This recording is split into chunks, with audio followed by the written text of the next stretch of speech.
Mesdames, Messieurs, bonsoir. On remercie pour votre présence pour ce 8e webinaire organisé par le Comité marocain des tests logiciels. Aujourd'hui, nous aurons le sujet des tests TCRM, qui sont actuellement des solutions primordiales dans le système d'information de toute organisation. Et pour présenter cela, Monsieur Mohamed Ben Marlouf sera notre expert d'aujourd'hui, que vous connaissez très bien, qui est le secrétaire du CMTL, également qui est un test expert. Il va vous présenter cela via le business case Salesforce. Toi, Mohamed. Merci Mehdi pour cette présentation. Bonsoir à tous. Donc, comme l'a souligné Mehdi, on va discuter aujourd'hui du cas de Salesforce. Donc, comment en gros est-ce qu'on gère les process de test dans le cadre de l'implémentation d'un CRM tel que Salesforce. Juste avant de commencer, je pense, Mehdi, il y aura peut-être des questions-réponses qui vont Effectivement. avoir lieu. Alors, pour la présentation, comme durée, nous serons en 30 minutes. Et pendant toute la présentation de notre expert, Mohamed, vous pouvez venir poser vos questions sur le chat Zoom. Des questions que vous pouvez venir poser soit en français, soit en anglais. Et puis, Mohamed, il aura on va dire l'honneur qu'on puisse y répondre à la fin de sa présentation. Ok, donc commençons par cette présentation. Donc, on va parler de Salesforce, de ce que c'est Salesforce. Je pense que pas mal d'entre vous ont entendu parler de Salesforce. Alors, peut-être certains d'entre vous l'ont déjà expérimenté, d'autres pas. On va parler de comment est-ce que s'intègrent tous les process de test dans le cadre de l'implémentation de Salesforce. Quels sont les challenges qu'on peut avoir à soulever, les améliorations qu'on met en place, et puis plus globalement, quel est l'état du test dans le cadre d'un CRM tel que Salesforce. Donc déjà, c'est quoi Salesforce? Salesforce, c'est un CRM, donc un Customer Relationship Management Tool ou plateforme. Le but de cet outil étant de pouvoir gérer toutes les activités business d'une organisation. Donc, que ce soit les données des clients, les opérations de vente, les campagnes de marketing, mais aussi toute la partie prospection qui va avec. La force de Salesforce, c'est que ça met à disposition des fonctionnalités et des outils qui permettent d'améliorer toute la partie interaction entre vous en tant que business ou en tant qu'entreprise et vos clients. Donc, ça permet déjà un peu de connaître mieux vos clients parce que vous avez toutes vos informations centralisées au sein d'une même plateforme. Ça permet donc de segmenter ces clients-là en fonction de comment est organisé votre métier. Ça permet aussi de gérer toute la partie data management, donc toutes les datas de vos clients qui restent, on va dire, des datas assez sensibles d'un point de vue importance pour l'entreprise pour qu'elles soient disponibles à un même endroit et qu'on puisse les gérer, bien sûr, d'un point de vue business de façon efficiente. Et puis, toute la partie support aux clients, en sachant que vos clients peuvent vous contacter au travers de la plateforme pour, par exemple, demander des informations sur un produit que vous vendez, sur des échantillons que vous leur avez envoyés ou toute autre information qui concerne leur commande. Et troisième point, c'est que Salesforce permet ou offre une certaine gamme d'intégration avec des applications et des services existants. Donc, des applications telles que, par exemple, SAP, telles que ServiceNow, telles que toutes les applications Google. Et du coup, permet d'avoir cette gestion qui est beaucoup plus efficace et forte de toute votre gestion de relations clients. Alors, pourquoi Salesforce? C'est vrai que je n'ai pas forcément beaucoup de détails là-dessus, mais en tout cas, en général, le choix des entreprises se fait principalement parce que Salesforce est reconnu aujourd'hui comme étant une plateforme qui permet une meilleure utilisation, une meilleure connexion avec les clients. Et force de constater qu'effectivement, par la suite, soit vos clients s'intègrent complètement dans cette approche digitale que d'utiliser Salesforce et permet d'améliorer vos ventes sur un certain segment de clients. L'avantage aussi, c'est que ça permet de vous donner une vue 360 de toute votre gestion de clientèle, si je puis dire, en sachant que Salesforce s'intégrera avec SAP, avec ServiceNow, comme j'ai dit, avec les applications Google, et avec tous les outils de Master Data Management. Et du coup, ça permet de fluidifier un peu tous vos workflows existants et de centraliser vos données clients, vos données de vente, vos données de prospection dans un même repository. L'avantage aussi, c'est que vous avez plusieurs intervenants qui peuvent participer en fait à la gestion de la donnée client. Vous allez avoir peut-être le commercial qui, lui, va identifier un client. Vous allez avoir peut-être le responsable d'un produit qui, lui, va aller renseigner des informations du client sur Salesforce et pouvoir, du coup, mieux cibler l'attente de son client et mieux répondre au final à son besoin. Donc, c'est pour ça qu'aujourd'hui, Salesforce est de plus en plus utilisé. De par en fait l'importance du data management aujourd'hui, mais aussi de toute cette transformation digitale qui s'opère aujourd'hui et de comment est-ce qu'on veut interagir avec nos clients. Alors, comment fonctionne concrètement Salesforce? Donc, c'est une plateforme qui est assez centralisée, qui permet de gérer tout le workflow, tout le cycle de vie, si je puis dire, d'un client au sein d'une entreprise. Donc, ça va vous permettre de gérer les comptes clients, de gérer les ventes, toutes les activités qui sont afférées à cette vente, que ce soit par exemple, si un client a passé une commande, il peut à tout moment consulter l'état de sa commande, est-ce qu'elle a été produite ou pas, est-ce qu'elle a été expédiée, on en est où au moment de l'acheminement, jusqu'au moment de sa livraison. Il peut aussi accéder à des informations contractuelles, typiquement sur les produits que vous lui vendez, s'il a besoin de savoir si le produit contient des produits, par exemple, interdits ou autres. Toutes ces informations sont centralisées sur Salesforce. Alors, bien sûr, elles ne sont pas directement sur Salesforce, mais en tout cas, avec toute la partie intégration de Salesforce avec des outils existants, avec vos outils ou votre périmètre d'application existante peut fournir cette information à vos clients. Donc, Salesforce s'utilise principalement au travers d'un browser, donc majoritairement Chrome, mais aussi au travers d'applications mobiles et puis sur le web. Et puis surtout, ça permet à vous, en tant qu'utilisateur de Salesforce, de customiser votre application. Alors, bien sûr, il y a du plus, il y a du moins dans toute cette richesse de customisation d'un outil tel que Salesforce, mais en tout cas, vous avez la possibilité de l'adapter à votre business et à votre industrie.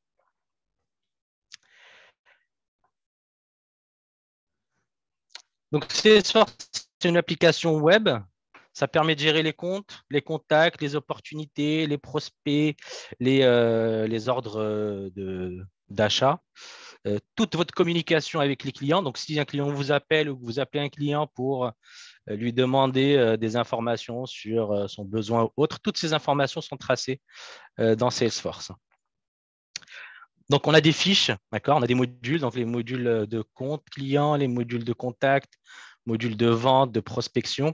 Et pour chaque module, on a des informations qui sont affichées. Par exemple, si vous avez une opportunité de vente avec un client, vous aurez toutes les informations sur le segment du client, quels sont les produits par lesquels il est intéressé, quel est le potentiel estimé de vente en fait, que vous pouvez faire avec votre client. Donc, toutes ces informations se trouvent disponibles sur Salesforce pour que la force de vente que vous avez au sein de votre entreprise puisse se mettre en marche et aller chercher ce client et pouvoir concrétiser cette vente. Donc, toute la partie aussi gestion des comptes, donc qui est notre client, quel est notre contact, quel est le rôle principal de cette personne avec qui est-ce qu'on est en relation, est-ce que c'est un commercial, est-ce que c'est un responsable des ventes, et donc ça permet de tracer toutes ces informations ici même. Les prospects, bien sûr, qui est une étape très importante ou qui est une information très importante dans le cadre des forces de vente.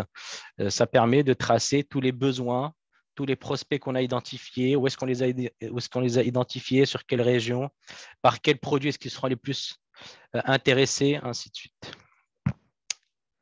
Donc ça, c'était pour la partie un peu Salesforce, présentation high level de l'application, de ce que ça nous permet de faire.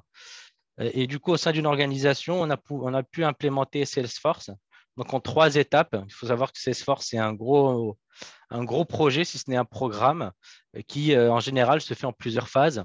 Donc, on a commencé par une phase plus tôt, ce qu'on appelle Salesforce Foundation, qui va permettre d'établir les bases de Salesforce, de voir comment est-ce que ça interagit avec notre business existant, et ensuite aller de plus en plus dans de la customisation, dans comment est-ce qu'on gère nos opportunités et comment est-ce qu'on améliore l'interaction avec les clients.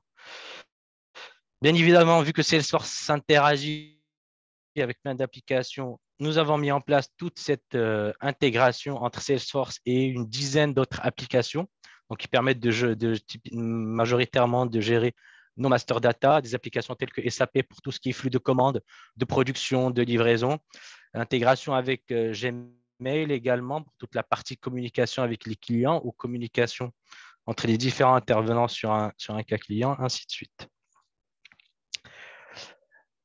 Alors, ce qu'il faut savoir aussi, c'est qu'on ne va pas faire une présentation sur le test globalement à toute la partie stratégie de test, les niveaux de test, ainsi de suite. Je pense que vous avez tous assez d'expérience là-dessus. Mais par contre, ce qu'on peut constater, ou la spécificité qu'a un CRM comme Salesforce, c'est que nous avons plusieurs releases qui peuvent avoir lieu tout au long de l'année. Donc, en général, il y a 3 releases ou livraisons de Salesforce par an, donc d'office, auxquelles s'ajoutent les livraisons que vous allez faire d'un point de vue customisation, changement, chargement des workflows, rajout de certaines fonctionnalités, ainsi de suite. Donc, on se retrouve facilement sur une année à devoir gérer une dizaine de releases, ce qui peut apporter un peu de complexité par rapport à toute la partie qualité et livraison à nos key users. Nous avons aussi toute la particularité des environnements, c'est-à-dire que vu que Salesforce est une application cloud, donc nous avons dans différents environnements qu'on utilise, un environnement de dev où on a toute l'équipe d'intégration Salesforce qui travaille dessus, qui va faire les développements, un environnement quality qui sera plus pour les tests système, les tests de feature, de user story, et puis un environnement UAT qui sera un peu plus riche d'un point de vue interface, mais aussi données. On va pouvoir faire des tests de régression et des user acceptance pour finalement arriver à la prod. Nous avons aussi une problématique de gestion de données. Ce qu'il faut savoir, c'est que pour tester Salesforce, nous avons besoin de données, des comptes, des clients qui soient représentatifs de la réalité et qu'on doit souvent rafraîchir nos bases de données avec des copies de données de prod pour pouvoir faciliter et rendre le test efficient. Alors, le projet, comme j'avais dit plus tôt, a été livré en mode agile, donc avec l'approche Scrum. Donc, encore une fois, c'est qu'au début, le projet démarre en Scrum sans forcément en agile, sans forcément intégrer toute la partie test. L'équipe projet en place au début pensait, de par aussi la maturité de l'entreprise, que les tests étaient faits par les développeurs et que c'était suffisant pour pouvoir prétendre à un certain niveau de qualité. Donc, il a fallu revoir certaines définitions typiquement en agile sur les definition of ready et les definition of done pour qu'on puisse intégrer toute la partie test. Quand est-ce qu'on considère qu'une user story est ready, par exemple, elle est prête à être développée. Avant la mise en place de toutes les notions de qualité, pour eux, c'est une user story qui a été partagée par la définition.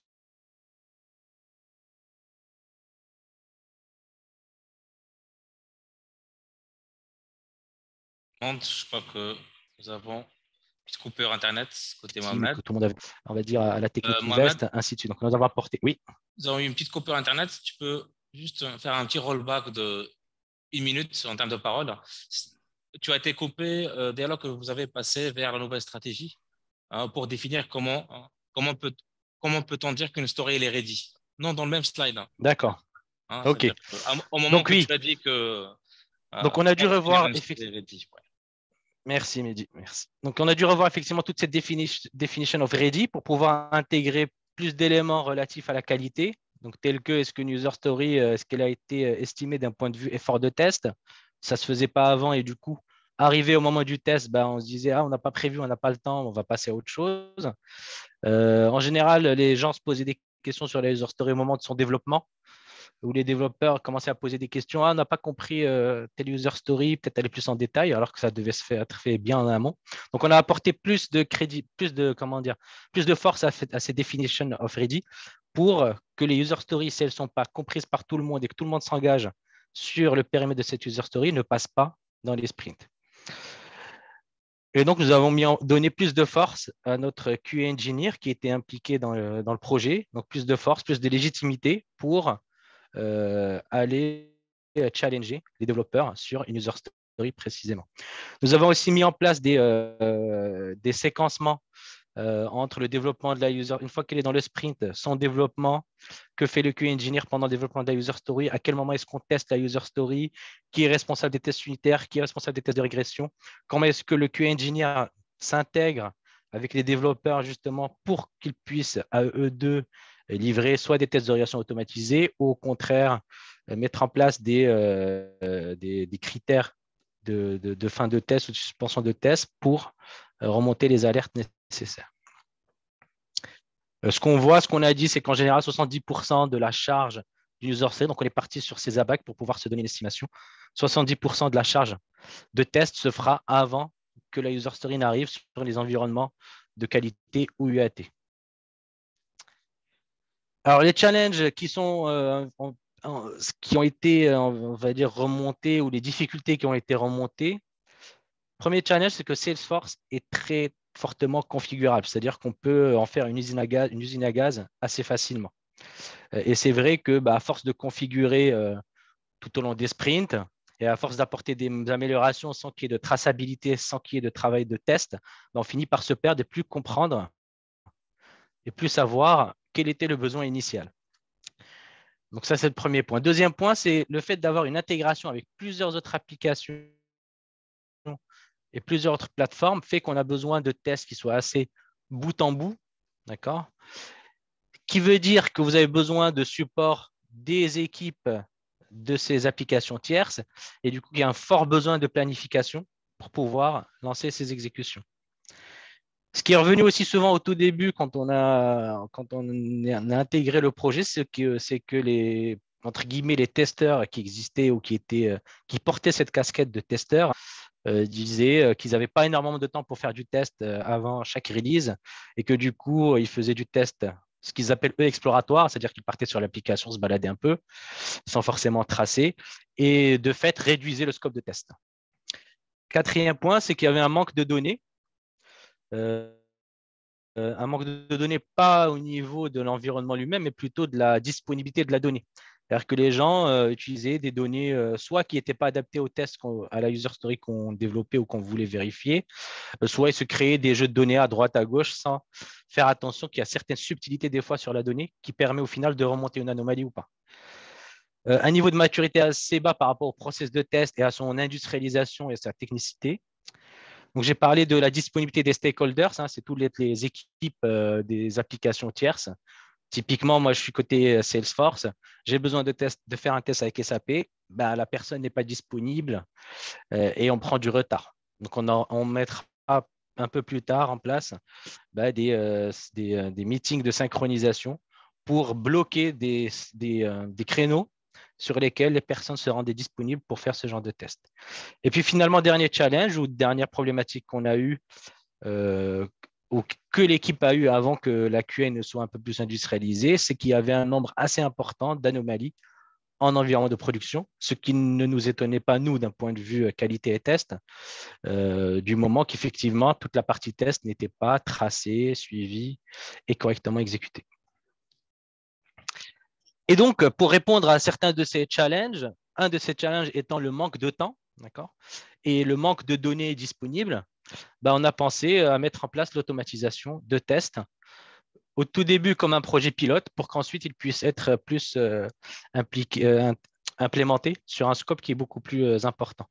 Donc, on a ciblé quelques niveaux de tests pour faire l'automatisation, pour répondre, un, aux besoins en jeu de données et deux, au manque de temps des testeurs pour faire du test proprement dit. Donc, ce qu'on a dit, c'est que les testeurs impliqués dans le projet, eux, s'occupent des tests des user stories, des tests bout en bout et des features. Les développeurs, eux, s'occupent des tests unitaires, forcément, les automatisant. Et qu'on aura une tierce équipe ou personne qui, elle, va s'occuper de tous les tests de régression, que ce soit au niveau de Salesforce ou cross-applicative avec du SAP, du ServiceNow et du Google.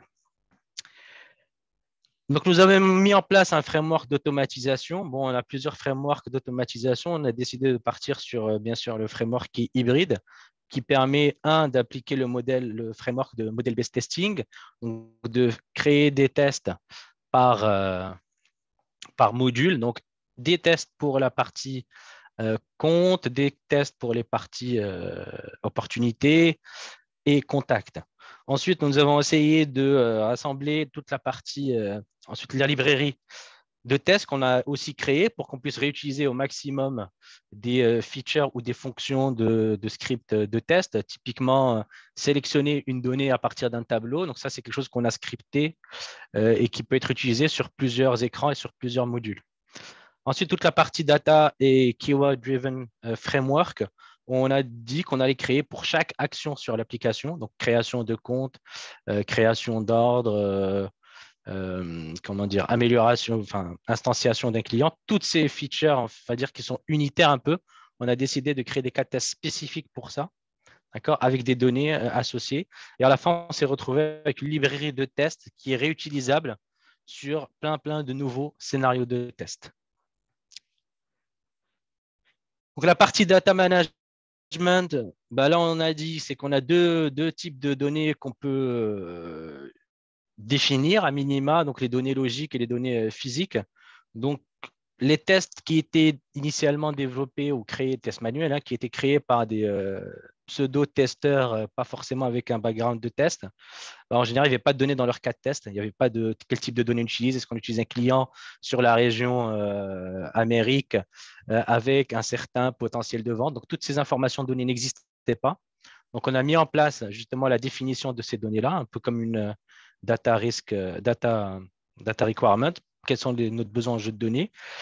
Et ensuite, à partir de cette définition, on a pu soit identifier les données qui correspondent en environnement de production ou en créer nous-mêmes à partir de scripts automatisés. Alors, l'outcome qu'on a eu de cette automatisation, sur un périmètre réduit, bien sûr, au début, comme je l'ai dit, on l'a fait sur un pilote, donc sur environ une cinquantaine de scénarios de test. On a pu créer 46 keywords qui sont réutilisables. À partir de ces 46 keywords réutilisables, on a pu en déduire 20 cas de test réutilisables également. Donc, c'est-à-dire qu'un cas de test, typiquement, pour créer un compte ou créer une opportunité, la création d'opportunités est plus ou moins le même process, que ce soit sur la région Nord-Amérique, sur la région Asie ou sur la région Latine-Amérique, par exemple. Donc, on avait un cas de test qui nous permettait au final d'en exécuter 3 et d'avoir 3 résultats différents qu'on pouvait comparer par rapport aux résultats attendus. Et donc, on est arrivé à 82 tests automatisés exécutables sur des données qu'on peut à tout moment modifier et changer. Et du coup, on est passé de… la personne qui faisait du test de régression manuelle avait besoin de 13 jours calendaires pour avoir le statut des tests de régression. Et puis forcément, la personne n'allait pas au bout de ces 13 jours parce qu'en général, elle n'avait plus le temps. Et du coup, on est passé de ces 13 jours calendaires nécessaires à 3 heures pour avoir un retour sur les tests de régression, leur statut. Est-ce qu'on a une régression ou pas? Ça nous a permis, donc toujours sur ce périmètre réduit, qui est d'économiser 40 jours hommes sur une année, qui équivaut à 440 000 euros, 400 000 dirhams sur une année, sur ce périmètre réduit. Et à partir de l'investissement qui a été initialement fait, on s'attend à ce qu'en juin 2024, sur ce petit périmètre, qu'on ait rentabilisé tout notre effort d'automatisation de tests. Donc, d'ici une année, on aura… Donc, une année, on se base sur 7 releases.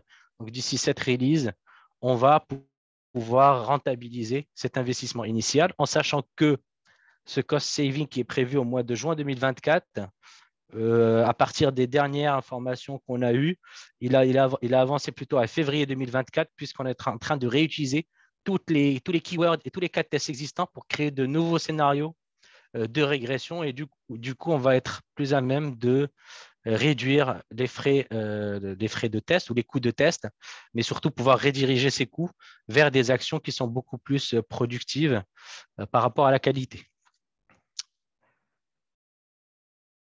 Donc, au final, ce qu'il faut faire en fait pour quand on commence sur un projet Salesforce, c'est qu'il faut mesurer le risque. Au final, je pense qu'on le fait tous, soit consciemment ou inconsciemment, c'est de pouvoir dire quels sont les risques par rapport aux coûts et aux capacités d'une équipe de test pour trouver la meilleure façon de mettre en place le processus de test. On va aussi pouvoir, en début de projet avec Salesforce, c'est vrai qu'on a beaucoup de releases qui arrivent, on va devoir identifier au début même, quelles sont les tâches qui sont vraiment répétitives, qu'il faudra automatiser assez rapidement et quelles sont celles qui ont vraiment de la valeur ajoutée et qu'on n'automatisera pas. Ça peut être du test de régression, ça peut être de la recherche de données, où on perd beaucoup de temps à rechercher de la donnée. Donc, toutes ces activités, on cherche à les automatiser au plus tôt pour gagner du temps et puis mettre les ressources sur des activités qui sont beaucoup plus viables. Donc l'automatisation, elle a un certain coût et puis un certain délai. Et puis du coup, il faut prévoir un délai avant qu'elle ne soit rentable. Et il faut que l'organisation du projet ou les managers soient conscients du fait qu'il y a un investissement initial qui est important, mais qui apportera plus de valeur à un moment plus tard. Et donc, commencer aussi par des questions telles que les dépendances de test, quels sont les scénarios business qui sont les plus critiques. On a vu que les gens forcément n'avaient pas forcément, on va dire, une expérience assez fortuite du test et du coup, tester tout sans priorisation, sans savoir quels sont les scénarios qui sont les plus critiques ou quels sont ceux qui ont eu le plus d'anomalies en production, par exemple, à partir d'une release. Donc, il n'y avait pas toute cette analyse qui a été faite par rapport à la criticité d'un workflow ou d'un scénario business. Quel est l'effort de test dont j'ai besoin pour faire du test manuel? Pareil, ça n'était pas estimé au début.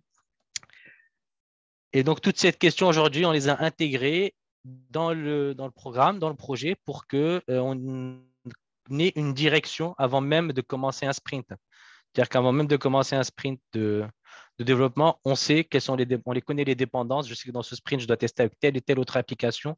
Donc, on a déjà contacté le responsable de cette application pour qu'il nous mette à disposition une ressource sur telle date pour qu'on puisse faire du test. Donc, on ne va pas perdre du temps le jour J du test pour dire ah tiens, j'ai peut-être besoin d'un tel, il n'est pas disponible, ou il est en congé, ou il est malade. On a déjà tout planifié et tout sécurisé. Alors, je vais finir par l'état du test au sein des projets agiles. Donc, ça, c'est des statistiques qui sont remontées dans un certain nombre d'organisations de par le monde. Donc, ce qu'on dit, c'est que 41% des équipes n'ont pas assez de temps pour tester, du coup, chaque modification avant une release. Donc, c'est-à-dire que 41% des organisations dans le monde ont expérimenté le même problème que celui que nous, on a expérimenté. 92% des problèmes de production en général sont dus à un test qui est inadéquat. Donc, ça ne veut pas dire que c'est la user story qui est mal définie. C'est que des fois, c'est dû au fait que nous avons mal implémenté notre effort de test. 84% continuent partiellement à faire du test manuel et à compter sur le test manuel pour remonter les anomalies. 51% des organisations ont des full-time resource testing sur leur projet, donc plus de 25. Ce qu'il faut savoir, c'est Salesforce, c'est des programmes qui sont énormes et c'est vrai qu'on peut avoir de grosses équipes de test. Donc, 64% des équipes aujourd'hui continuent de mettre en place du test manuel au lieu d'aller de plus en plus sur l'automatisation. Et 10% uniquement des équipes ont automatisé leurs tests, ou tous leurs tests du moins. Et si on voit pareil par rapport à cette stratégie d'automatisation de tests sur Salesforce, on voit que uniquement 40%, d'accord, ont commencé à mettre en place la stratégie, mais que majoritairement des cas, dans 84% des cas, c'est le test manuel qui reste l'approche qui est mise en place. Alors nous, ce qu'on a fait, c'est qu'on a compris à un certain moment où on avait pas mal d'anomalies, qu'on avait du mauvais retour des business, on a compris qu'on avait un goulot d'étranglement au niveau du test. soit parce qu'on était sous-staffé d'un point de vue testing, soit qu'on ne faisait pas d'une façon efficace et efficiente le test. Et du coup, on s'est posé la question, est-ce qu'il y a du budget pour ajouter des testeurs? Non. Est-ce qu'il y a du budget pour former le testeur qui était sur place à des meilleures pratiques de test? Donc, on a réussi à l'avoir et surtout, on a réussi à mettre en place l'automatisation sur un projet d'initiative ou d'amélioration qui a impliqué du coup Salesforce. Et on a réussi, au bout de 4-5 mois, au travers des outcomes que je vous ai montrés, à prouver au management qu'il est important de faire du test automatisé, enfin du test déjà en soi, mais également de l'automatisation de tests sur Salesforce pour gagner du temps et pouvoir identifier beaucoup plus en amont les anomalies. Typiquement, sur ces 4 tests automatisés, pour vous donner quelques exemples avant de vous passer la parole et de finir, c'est que la personne du coup qui faisait les tests, qui n'avait pas le temps de faire du test, au travers des tests automatisés, en rejouant ses cas manuels, on s'est retrouvé à remonter une quinzaine d'anomalies. Ce qu'il faut savoir, c'est que quand on automatise un cas test, le script, il est binaire, hein, c'est soit 0, soit 1. Il n'essaie pas d'adapter le résultat en fonction de ce qu'il a compris. Donc, on avait des anomalies typiquement sur de l'intégration avec un outil de master data management. On avait des problèmes d'intégration avec Gmail qui n'avaient pas été remontés. On avait des problèmes un peu plus moins critiques, plutôt sur l'interface utilisateur. C'est qu'il y avait par exemple des champs dates qui étaient au format français alors qu'ils étaient attendus au format anglais, ou qu'ils étaient au format anglais mais pas le bon format attendu. Et du coup, ça créait derrière des problèmes d'intégration. On avait aussi le fait qu'il y avait des champs qui étaient liés entre eux. Donc, si vous renseignez le premier champ, le deuxième et le troisième, le quatrième est bien calculé. Si vous commencez par renseigner le deuxième ou le troisième champ, le calcul ne se met pas à jour. Donc voilà, donc ça peut être des anomalies qui paraissent pas critiques, mais qu'au final, si ça se produit en production et que votre utilisateur a un certain rôle dans l'organisation globale et qu'il voit que ça ne fonctionne pas, il risque de ne pas être très, très content. Voilà pour moi. Merci pour votre attention. Je ne sais pas s'il y a des questions qui ont été posées entre-temps. Yes, it is. Nous avons des questions. Merci Mohamed pour ce intéressant retour d'expérience sur le test des CRM. Actuellement, les CRM elles représentent un grand enjeu majeur pour les organisations, surtout pour leur business. Très important. Et ce qu'on a pu voir également, la criticité des tests est très importante, surtout sur l'impact direct sur le client final et également qui est basé en lui-même sur les process métiers qui sont identifiés au départ et implémentés au niveau de la solution. Alors, pour les questions, alors pour tous ceux qui ne nous ont pas encore posé leurs questions, on vous invite à le faire. Sinon, entre-temps, on va venir commencer par la première question. Et pour vous poser une question, n'oubliez pas, vous avez le chat sur Zoom. La première question, c'est de Monsieur Abdelhakim El Afiani pour sa question. Est-ce qu'il y a des contraintes pour mettre en place de l'automatisation sur Salesforce? Ouais, c'est beaucoup plus contrainte solution Salesforce elle-même, également par rapport au framework existant sur le marché. Alors, des contraintes techniques, non. Ce qu'il faut savoir, c'est que Salesforce met à disposition des développeurs des plateformes d'automatisation pour les tests unitaires, tout ce qui est workflow. Donc, il n'y a pas de contraintes techniques. Côté, on va dire, client avec des tests bout en bout, non plus. Après, tout dépend, je dirais, de comment se passe le développement ou l'intégration. Un cas concret, nous avons automatisé un script en utilisant des propriétés d'un objet de champ texte, donc qui s'appelait Opportunity Name, par exemple, le nom de l'opportunité. Et une release plus tard, bizarrement, vu qu'il n'y a pas d'identifiant de ce champ, il n'y avait que le nom pour pouvoir l'identifier. Bizarrement, le nom technique de ce champ a changé et n'est plus resté le même. Donc, on n'a pas compris pourquoi est-ce que le développeur avait fait cette petite boulette. Il ne voyait peut-être pas forcément l'impact derrière. Mais voilà, c'est ce genre de difficulté que vous allez pouvoir rencontrer pour la partie automatisation du test sur l'identification d'un objet par l'automate. Et d'où l'importance de se concerter en fait avec les développeurs avant même de commencer l'automatisation pour se mettre d'accord sur les règles de développement. Comment est-ce que j'identifie un champ? Est-ce que j'identifie par son nom, par son ID, en sachant que tous les ID sont vides des fois? Est-ce qu'on l'identifie par son XPath, donc son chemin dans le fichier qui est chargé? Donc voilà, en fait, c'est toutes ces questions qu'il faut aller plus en amont Donc, moi, c'est une des contraintes que j'ai rencontrées, on va dire, ou que j'ai découvertes, vu que je n'avais pas fait d'automatisation de test avant sur Salesforce. C'est qu'effectivement, il y avait certaines fois, des développeurs changeaient le nom d'un objet et que nous, on utilisait comme identifiant pour l'identifier. Donc, voilà une des contraintes sur l'automatisation. J'en ai pas vu d'autres. Après, en même temps, tout dépend de l'outil que vous utilisez pour automatiser le test. Est-ce que c'est un outil qui est assez performant pour automatiser? Est-ce que ça permet l'intégration, l'automatisation de tests entre des applications desktop, des applications web et autres? Donc voilà, tout dépend de l'outil que je pense que vous mettez en place. Vous aurez des contraintes que vous n'aurez peut-être pas avec d'autres outils.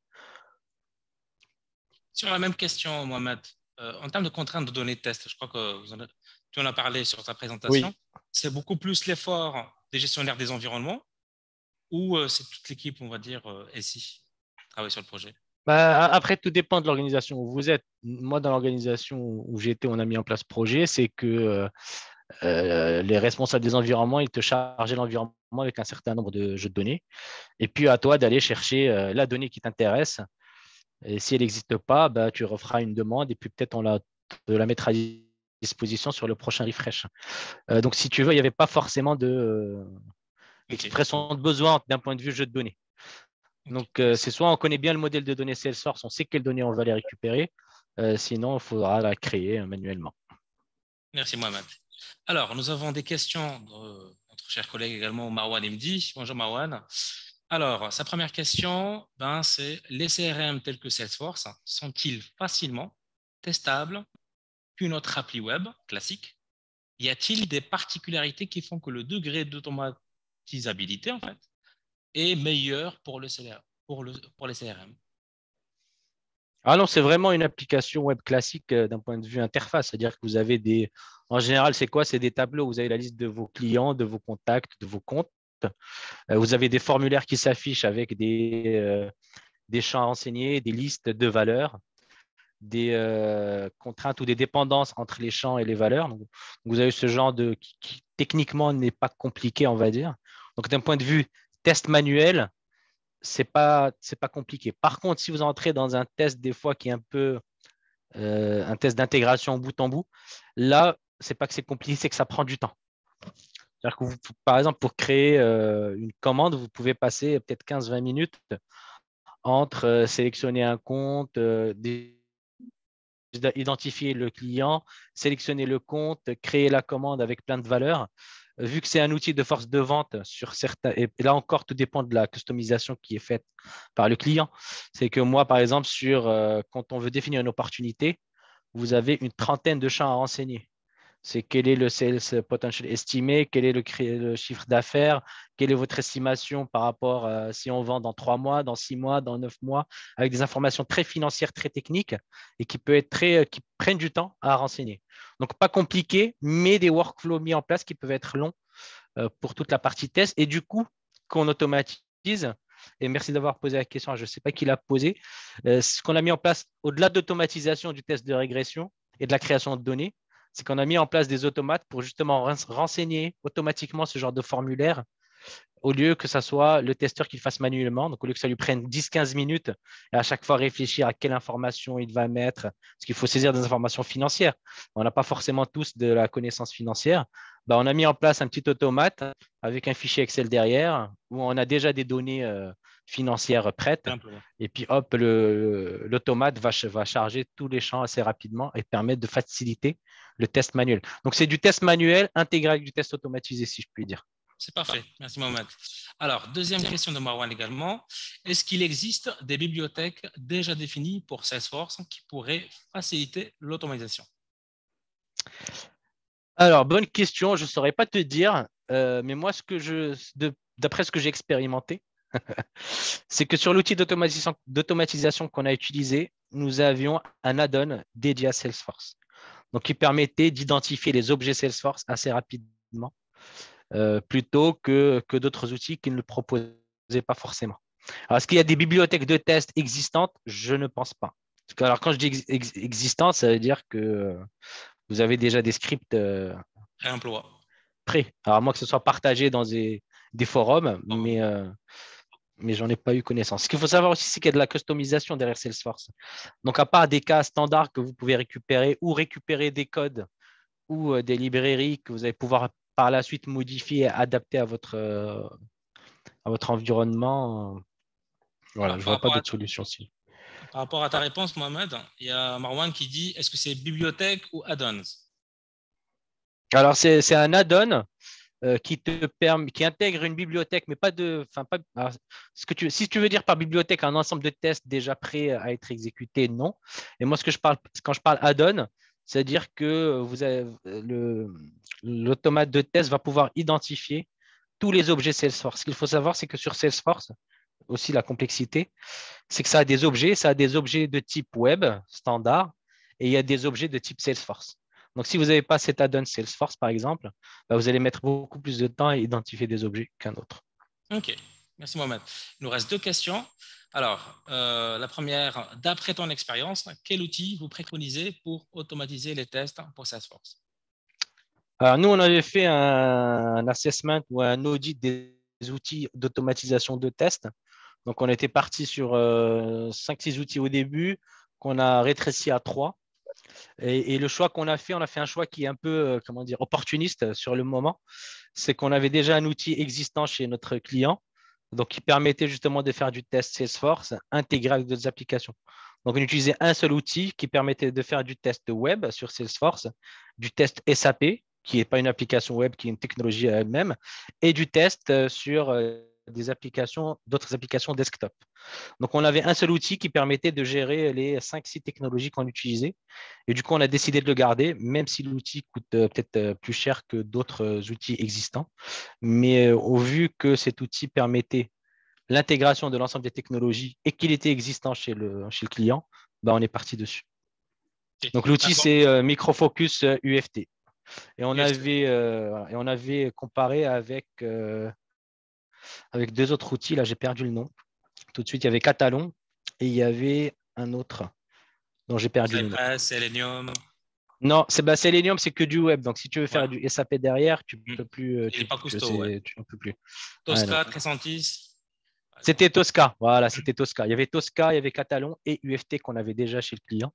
Et donc, on était parti sur UFT. Vu qu'on Ok. avait déjà les licences, qu'il était existant et qu'on s'est dit, on n'a pas encore le temps d'aller benchmarker C'est plus et ça. puis rencontrer les autres éditeurs. Donc, on est parti dessus. En parlant dans Mais le même il fait contexte. très bien le job. Ok, cool. Alors, en parlant dans le même contexte, Mohamed, par rapport au coût et maintenant le calcul du ROI, en fait, pour l'investissement des tests automatisés sur Salesforce, il y a Mohamed qui a posé une question. Est-ce qu'il nous faut concentrer l'effort d'automatisation au niveau des interfaces, des CRM, plutôt que l'IHM? Tout dépend de l'objectif de ton automatisation de test. Nous, de notre côté, ce qu'on voulait, pour nous, le test UI, ce n'était pas une priorité. Donc déjà, on l'a mis de côté parce qu'on n'avait pas énormément d'anomalies dessus. C'est vrai qu'on en a remonté une ou deux, mais il n'y avait pas forcément d'anomalies critiques. Nous, notre intérêt, c'était de faire du test de régression bout en bout, donc s'assurer que le parcours utilisateur est correct en intégrant toutes les applications concernées. On voulait gagner du temps pour la génération de données et pour quelques tests fonctionnels qui prenaient énormément de temps. On voulait automatiser toutes ces parties-là. Excuse-moi, j'ai perdu le fil de ta question. Donc, on n'a pas privilégié le test UI en sachant que l'UI, on suppose qu'il est déjà pas mal testé par Salesforce lors de ses releases et qu'on ne va pas refaire une couche, surtout qu'on n'a pas eu de problème en production là-dessus. Ok. Merci, Mohamed. Monsieur le secrétaire, on vous remercie pour votre temps, votre Merci à expérience, toi. Merci, Mehdi. pour, on Merci. va dire, Merci à vous.